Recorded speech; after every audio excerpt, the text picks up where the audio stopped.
This is NC Spin, an unrehearsed discussion on issues of interest to North Carolinians. Now, here's your moderator, Tom Campbell. Welcome. You've heard and read the spin the media and the politicians have put on the issues of the day.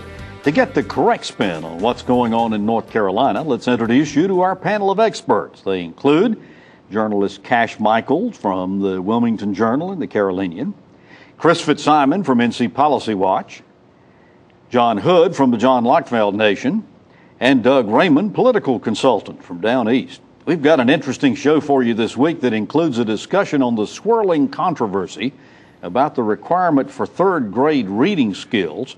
We'll get an election update and examine the latest threats to historically black universities, asking if they can survive the challenges. And as always, we ask our panel to tell us something we don't know. So let's get started. It began with a simple premise. Third graders should read and comprehend at a third grade level before being promoted to fourth grade. The concept gained support and the legislature passed the Read to Achieve law. But as is so often the case, the implementation of a good idea can often become confusing and create angst. The law said that if a student failed to read at a third grade level, he or she would be forced to attend summer reading camps and pass a standardized test before being promoted. Parents are upset, teachers are upset, now legislators are upset. Last year's end of grade test showed only 45% of our third graders passing, and everybody's pointing fingers and trying to figure out what to do. John, the legislators are saying the DPI and the superintendent botched the implementation of the law. The superintendent says her department only did what the law required. Now, there are lots of suggestions about what we should do. What's your take on this third grade reading controversy? Well, Tom, perhaps my own reading comprehension is not as good as it should be, but I went back and looked at the bill, and it doesn't specify any particular measurement of what it means to read at a third grade level. What happened was Department of Public Instruction then took that law and said, well, here are various test scores and testing procedures that might be used by school districts, and that's where the difficulty came. I suspect the way they're going to get out of this in the short run is not to simply say, never mind, which is what some want to do, but to suggest that there are other ways to determine what third grade reading proficiency is so that they end up with a smaller number of students going to those camps rather than half the population going to the camps. There's no debate, there seems to be, if you look at both sides and what they're saying, about the importance of third grade reading proficiency, that it's kind of a gateway to success in middle school and high school. So the concept is still solid. I think they're going to actually work through the implementation issues, but the first year here certainly has been difficult. Chris, the thing that is just glaringly apparent here is, if you can believe these test scores, more than half our students can't read at a third grade level. Let's just say that the figures may be wrong, but it's still a large percentage that aren't reading at a third grade level. And I think the people in North Carolina want the educators and the politicians to quit pointing fingers at blame of each other and ask why this is the case. How would you respond to that? Well, I think there's a lot of things. You know, the one thing about education is everybody went to school, so everybody's an expert. I mean, I do think I do think it's interesting that one of the things, whether you think NC Pre-K and Smart Start and early childhood programs work for the long run, they do significantly improve how kids do in the third grade. We still have thousands of kids who are at risk, who are eligible, who aren't in the program. I think we still don't have enough support services for kids and all those things. I do think John's right. There's a consensus, and I hope everybody agrees that kids should be able to read by the time the third grade ends. But I will say one quick thing. The State Board of Education was tied in knots this week, and it wasn't a liberal or conservative thing. There were a lot of educators on the State Board of Education. Right, absolutely. Yeah, I mean, let's just assume these numbers are accurate, Cash. We're going to have 50% of our third graders having to go to summer camp. Now, how in the world are we going to be able to accommodate that? I know, and that sends a bad message to the industries that want to move here and they want to hire folk here for with jobs. Superintendent Atkinson says that the answer to this question should be handled more by the schools, the local authorities, and the principals. You have Senator Phil Berger, who says, hey, look, we passed this law and we mean this law. To me, that's where the real tension is. Who ultimately has the last word on this? But Doug, I mean, Cash has gotten down to the meat of this. This is really turning into a he said, she said kind of event between Phil Berger and June Atkinson. First of all, can June win this, or how's it going to turn out here? Well, I don't know if she can win, but I mean, it's clear that Phil Berger feels very strong about this. He's not going to step back. But once again, we all have a consensus here that really is, third grade really is important. But I'm going to shock some of you all. I set aside some of my traditional literature that I immerse myself in every week, and I took some of the sample reading things off the web, and I read some Peter Possum and some other stuff.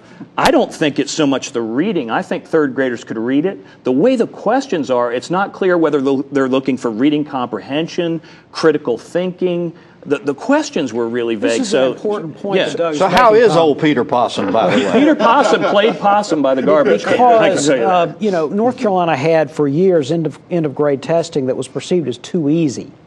And we've started to implement different tests that have had these woefully different outcomes. National Assessment of Educational Progress, which is a nationally controlled test, is not something that North Carolina has any influence on. I think for fourth graders, it's about a third of our students are below basic. Okay, so essentially what we're suggesting is these new tests that North Carolina is implementing are harder than the NAEP scores. I think that probably they are going to have to redo the tests. All right, I think that the big question that is on my mind, and I suspect on some of our audience's mind, is are we going to cave on the idea of social promotion again? I mean, is this going to be an instance where we just sort of wave a hanky and say, no okay, one will say they're going to do that. What they're going to say is we don't have the right measurement of what it means to be proficient in third grade, and that way you can not socially promote the ones who lack that proficiency. And there actually is significant research that if you fail a kid, it hurts the kid in the long run worse than if you promote the kid and give him big remediation. But Chris, if he can't read, he can't I'm not succeed. saying we should promote all these kids, but just to blow it off and say, oh, it's all social promotion, it's very complicated, this education policy. It's not. You are correct about that. I want to remind you, NC Spin is now available on most Time Warner cable outlets throughout the state, and you can find the channel numbers and times by visiting our website, ncspin.com. But you can watch this show or any recent episode by visiting ncspin.com and clicking on the box on the right side of the page. We post each show on Friday, so when you visit, you can watch it. You can also read our weekly column along with columns from some of our panelists and give us your opinions. So don't forget you can find NC Spin on Facebook, at NC Spin Tweets, or ncspin.com. We look forward to hearing from you. NC Spin will return after these messages. The average consumer now is honest. They want to know just the facts. Well, really, they want to know if that animal primarily has had a life that is conducive to that animal enjoying its life. Our job is to produce a real good, solid calf. We keep them purebred out of purebred Charolais cattle, and we can keep them healthy. It's a low-stress environment, so that's my system. It's been a blessing.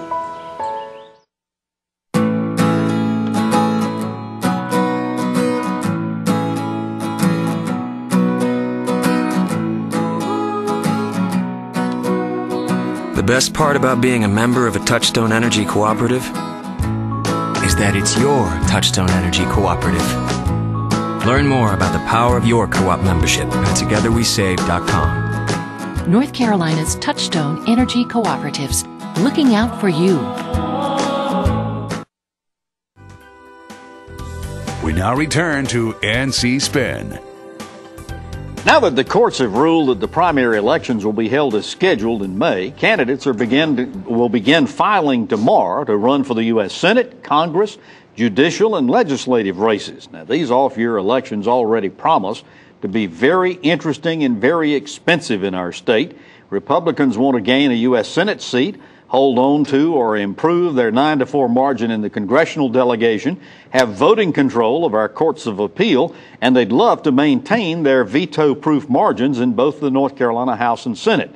Democrats are buoyed by public opinion polls showing that people don't like the direction the Republicans are leading our state, and they think they can gain inroads, especially in the legislature. Doug is a Republican consultant. Give us your overview of the 2014 election and what you're telling your candidates. Okay, there's a lot there. I'll start with the last first. The Republican legislature, you are seeing those polls with dissatisfaction, but I think those are real similar to polls that we've seen over the years, that there's a dissatisfaction as a whole, but they like their individual representatives, so I don't think you'll see a lot of change there except for open seats. Now, going on to the national level, the polls indicate something a little different. There's dissatisfaction with Congress, and there's a lot more dissatisfaction with their individual congressmen or senators. I think the big race, of course, is going to be the Senate race and the Republican primary. We've got something going on Monday with Greg Brannon going to court, and we'll see how that might affect it. And I'm going to give you a little piece on that. Everybody's focusing on the $250,000 security fraud. What I read in those depositions, that if I was a candidate that I would be worried about, was the comment that he's a gynecologist, and apparently he was pitching his new company while the quote was, while the woman was in stirrups. If I'm about to write a $2,000 captive audience. Yeah, well, if I'm about to write a $2,000 check to Greg Brannon and my wife sees that article, she's not gonna do that. So, Cash, let's go back to the North Carolina House and Senate. Must we? I got to get away from that. Get away to the North Carolina House and Senate. There are a lot of Democratic strategists that are saying, okay, we know we can't make the transition from a red state to a blue state. We want to try to become a purple state. How achievable is that goal in our legislature? The redistricting makes it pretty much bulletproof to a certain extent. I'm pretty sure John would agree. But yet the hope is that many of the policies that have been passed by the Republican-led General Assembly and signed off on by Governor Pat McCrory are such a bad taste has been left in everybody's mouth that maybe, and then if you throw in Reverend Barber's Moral Monday movement, which has made some significant progress, that maybe you can turn some of that base and maybe put a dent or two into that solid. Chris, this last week, High Point University released their latest poll of a number of different things, but among others, it showed that Kay Hagan had a 33% approval rating. More significantly, however, she had a 43% disapproval rating among the voters. We're getting ready to see another barrage of $1.4 million advertising barrage against her from an independent expenditure group. The question is, how long can Hagan survive these attacks? And what do you think of her re-election chances? Well, I think this will be a very close race. It might be one of the closest in the country. It's one of the keys to the Democrats holding control of the Senate. But she has been bombarded. That's right. The Americans for Prosperity, largely funded by the Koch brothers, is running another $1.4 million worth of ads. It's all been about the Affordable Care Act for the most part. What's fascinating to me is that her popularity is about the same as the Affordable Care Act. President Obama's slightly above that. But bizarrely... But he ain't got to run for re-election. Well, my point is, bizarrely, but Governor McCrory is roughly at the same level. The message there is that people don't like what's going on. They're not happy with the governor, they're not happy with the president, and they're not happy with their senator. All right, the Republican Senate primary, John, is heating up. One of the front runners is in court, as Doug said, for misleading investors. House Speaker Tom Tillis is being accused and criticized for failing to show up at candidate forums. Where do you think things stand for the Republicans in this primary and the election in general? Well, Democrats are rooting for a fractious primary that gets to a runoff and is really tough because they see that as the best opportunity to defend the seat for Hagan. If the election were held today and the Republicans' nominee had already been settled, she would have really no chance of winning. But the election's not going to be held today. It's going to be held months from now. Maybe there is a Republican primary that's fractious. Right now, though, I think Tillis is clearly the favorite. But that's about all you can say. All right, I want to go around the horn real quick and just get a very brief answer from you on this. We're already seeing unofficial gubernatorial candidate Roy Cooper raising money for a 2016 campaign against McCrory for the gubernatorial election. If the election was held today, how would a McCrory-Cooper campaign turn out? John, I'll start with you. I think it'd be very close. McCrory's numbers are actually average of 40% approval, 44% disapproval. So a lot of people out there that still don't have a strong opinion about the governor of North Carolina. Cash, how would it turn out? I think Cooper would slide by. Chris? I think that it would be very close. I'm not sure enough people know enough about Roy Cooper in that role, but they clearly are not happy with Governor McCrory. I think it would be very close. Doug? I agree, but the big You're the guy that makes a living doing this. I agree, but the big caveat there is Roy Cooper hasn't been under the microscope the way Pat McCrory is, and if he was running, there would be lead up, and there's no telling, what would have been found there, but it would be close. But let's don't forget, Pat McCrory, a PAC associated with Pat McCrory, a C4, ran several $100,000 worth of ads in the fall featuring McCrory boosting himself, which has never been done before. Even with those ads being run, he's not popular. All right, we're going to take a break, and when we come back, We're going to talk about historically black universities and the struggles they're having. NC Spin will return after these messages. You trust your family physician to care for you and your family. We treasure that trust and are committed to providing the best care possible for all North Carolinians. It's time for Medicaid reform, but not without input from North Carolina's family physicians. Medicaid reform will impact health care for all of us.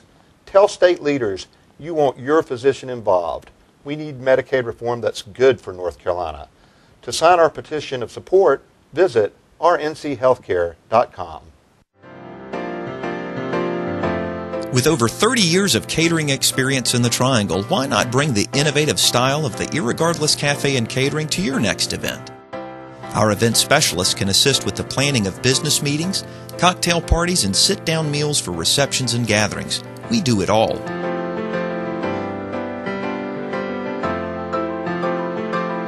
For your next event and special occasion, contact Irregardless Cafe and Catering.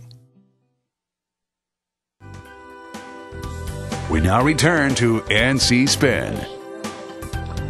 We've talked many times about the struggle our historically black public universities are encountering, and these problems seem more severe today than ever.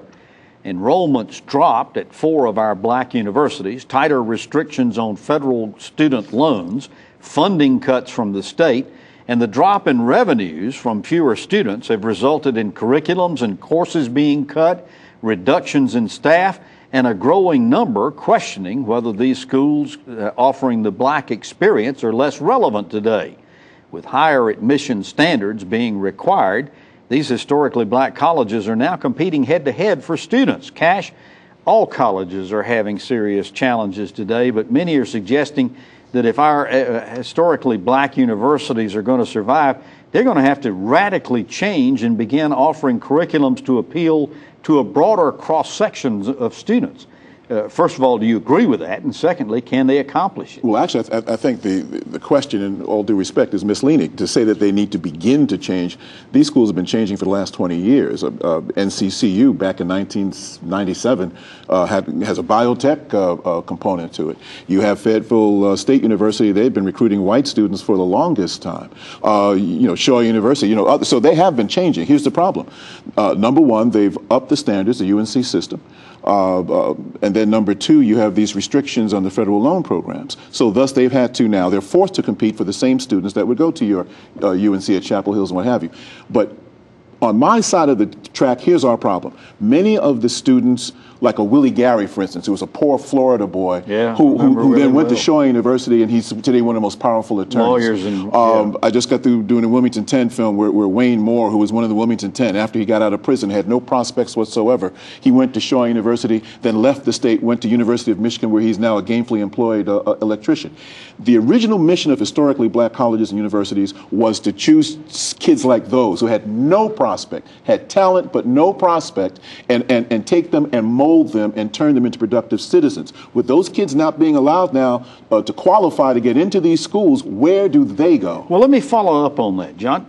I think the question needs to be asked, why are black students choosing not to go to historically black universities?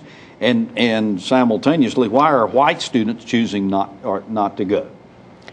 Well, there is some increase, as Cash was getting at, in some of the places. But look, I think that the increase in admission standards was necessary.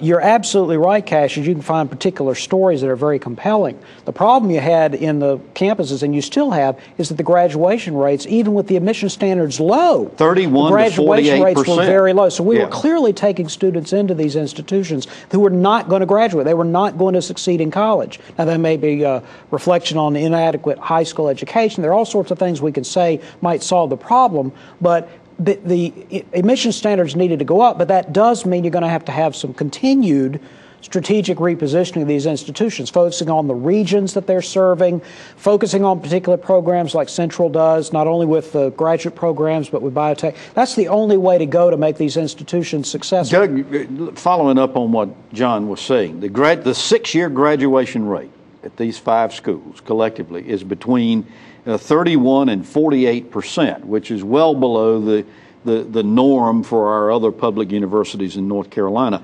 the Board of Governors and the UNC system decided that they had to raise admission standards to our university, these universities. Were they right? I think they were right in that. And the other thing is I hate to go back a year ago, but I wrote something for the website a year ago that shows there's also a correlation between how much money that you have to get in. And so expect, how much you have to ante up to get in. And when mom or dad or you doing a part-time job is actually paying some of that tuition, you're a little bit more serious about their studies. But I want to make a positive point on this too. I think the way my father's generation looked at race, the way my generation looked at race, and the way these kids going into college look at race are totally different. I think a lot of these young black people that are graduating high school are just looking at colleges as a whole and say, where do I want to go to college? And they're not focusing so much on, is it a historically black college? And I think that's a good Chris, sign. I want to explore this just a little bit. What happens if these schools continue to drop in enrollments? There was some discussion last year in the legislature, if you remember, about the consolidation or elimination of some of these schools. What's going to happen if we continue to see these trends? I think some of these schools will be threatened, and I think it would be a disaster if that happened, not only because of their long, proud history, but because of the service that they still provide to many African-American students in North Carolina. The other factor we haven't talked about, it may be that working a part-time job makes you more serious about studying, but working 2 and 3 part-time jobs because you come from an incredibly underprivileged family, and the only way you can stay in school is to take 2/3 of a caseload, and you have to take 6 or 7 years because you don't have any money. Tuition can be as low as it can be, but if you're having to work 40 and 50 and 60 hours a week, I think that we oftentimes forget. I'll guarantee you the average income of the students who are going to Elizabeth City State is far less than the students who are going to UNC Chapel Hill. Oh, there's no and that's question another about factor that we and have to consider. I will say that I think all of us should be hoping these schools find these answers and find some solutions. After these messages, we're going to ask the panel to tell us something we don't know. NC Spin is brought to you in part by the North Carolina Farm Bureau. The Farm Bureau and Agriculture. We keep North Carolina growing.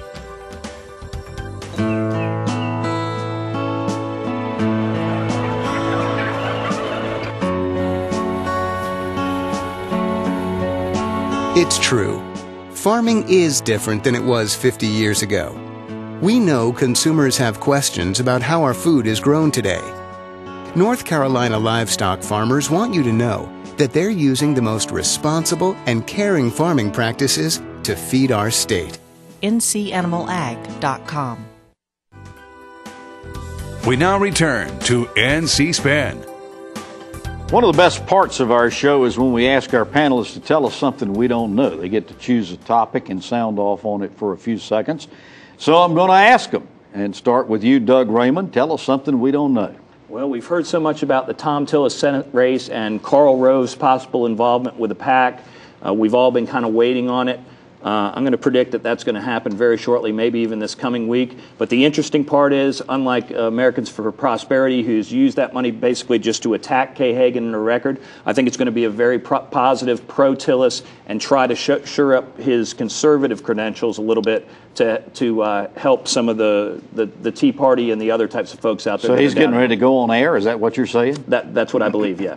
Wow. John, tell us something we don't know. Tom, we've just been talking about Republican divisions and how that might affect the U.S. Senate race. There's also Democratic divisions about how Kay Hagan should run in 2014. Some folks are advising her get as far away from the president and his health care plan as you can imagine. Other folks are saying if you do that, you're going to dispirit the base, and there's no way to win anyway. I think actually the first camp is correct. I think that's the only way she wins, but I'm not sure she's going to take that advice. Wait a minute. First camp is correct in her staying separate away from Obamacare as much as possible. Because she didn't appear with him when he came to Raleigh several weeks ago. But I'm not sure that's going to be the ultimate decision because it's unpopular among Democratic circles. Yeah, I can imagine. Chris, tell us something we don't know. Well, it was announced recently that the move to privatize, in effect, the Department of Commerce to turn over economic development to a private nonprofit was going to be delayed until the fall, which I think is another signal this will be a very short legislative session. They want to put a lot of these, I think, decisions off. But I also think there'll be some controversy erupt about that plan in the next month or two that may delay it further. All right. Cash, tell us something we don't know. We could probably guess this, but we don't know it. However, I predict that the race between 2nd District congressional race between Kay Hagan and Clay Hagan, I should say, and Renee Elmers will be probably the most expensive in the nation. Really? Oh, yeah. Because of money's going to come from all over. All right, but You're assuming that Clay Aiken going to get the nomination. Yeah. I just told you something you don't know. I mean, well, what was the name of the segment? All right, we got just a few seconds left. I got one final question. Filing period starts tomorrow. Any great surprises we don't know about of candidates who might be filing? There will be no additional American Idol contestants in congressional primaries. That may have been the safest prediction we've ever had on the show. Anybody else? I haven't heard. All right. Well, you've heard our spin on the issues of the day. To stay informed all during the week, give your feedback, read our weekly column. Be sure to visit our website, ncspin.com, or visit NC Spin on Facebook. We hope you'll join us next week when NC Spin will take on more issues of interest to the people of North Carolina. Until then, stay informed and watch out for the spin. Join us next week and get the spin on issues facing our state.